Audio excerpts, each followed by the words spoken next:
નમસ્કાર વિદ્યાર્થી મિત્રો, ધોરણ 7 વિષય હિન્દી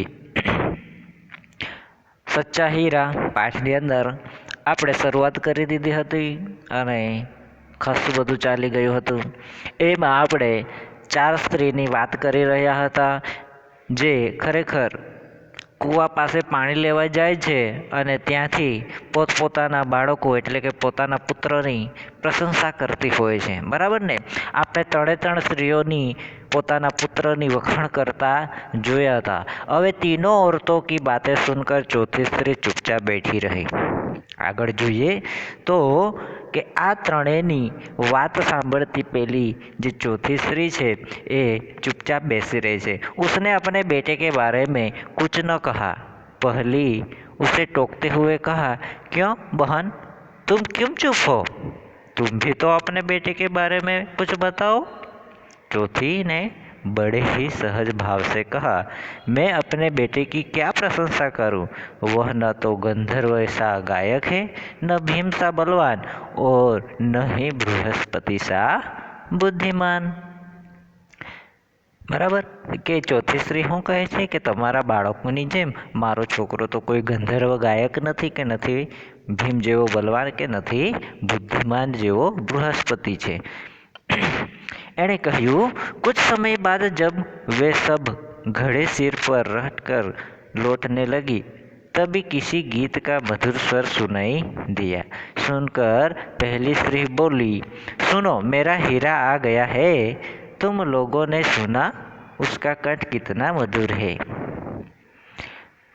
वह लड़का गीत गाता हुआ उसी रास्ते से निकल गया. उसने अपनी माँ की ओर कोई ध्यान नहीं दिया.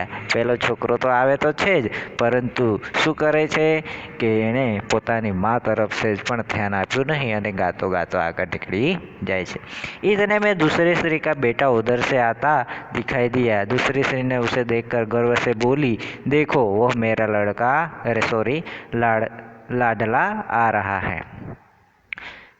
शक्ति और सामर्थ्य में इसकी बराबरी कौन कर सकता है. वह यह कह रही थी कि उसका बेटा भी उसकी ओर ध्यान दिए बिना निकल गया.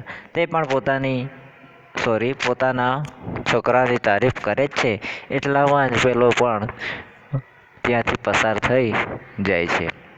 वह कुछ आगे बढ़े तो एकाएक तीसरी स्त्री का बेटा उधर से संस्कृत के श्लोक का पाठ करता हुआ निकला.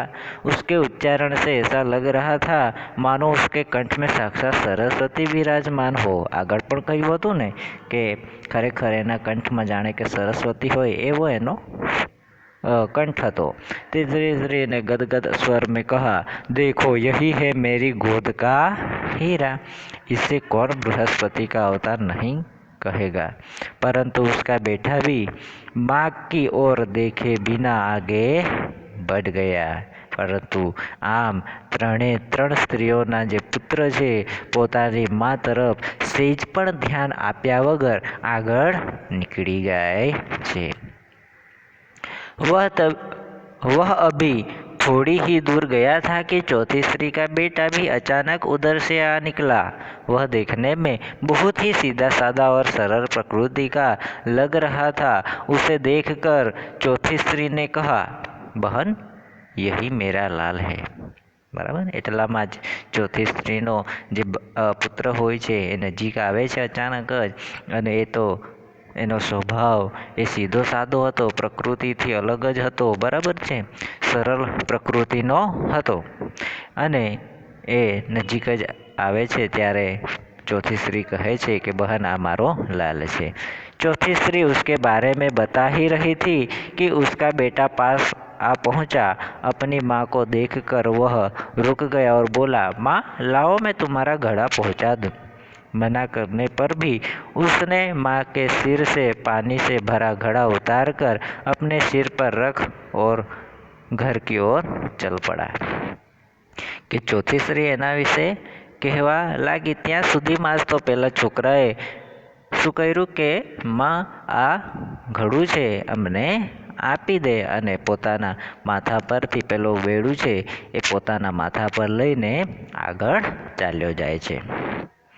तीनों औरतें बड़ी ही आश्चर्य से चौथी स्त्री के बेटे को देखती रही। एक वृद्ध महिला को, जो बहुत देर से इन औरतों के पीछे चलती हुई इनकी बातों सुन रही थी, पास आकर बोली, देखती क्या हो, यही सच्चा हीरा है। આપણું પાઠનો શીર્ષક છેલ્લે આવે છે કે આ બધાની વાતો સાંભળી રહેલી એક વૃદ્ધ મહિલા છે એ ત્રણે જે પેલી સ્ત્રીઓ છે એમને કહે છે કે ખરેખર સાચો હીરો એને કહેવાય જે પોતાની મા વિશે વિચારતો હોય છે, બરાબર ને?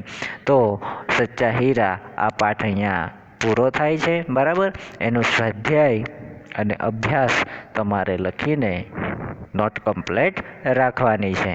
ઓકે, થેન્ક યુ, ધન્યવાદ.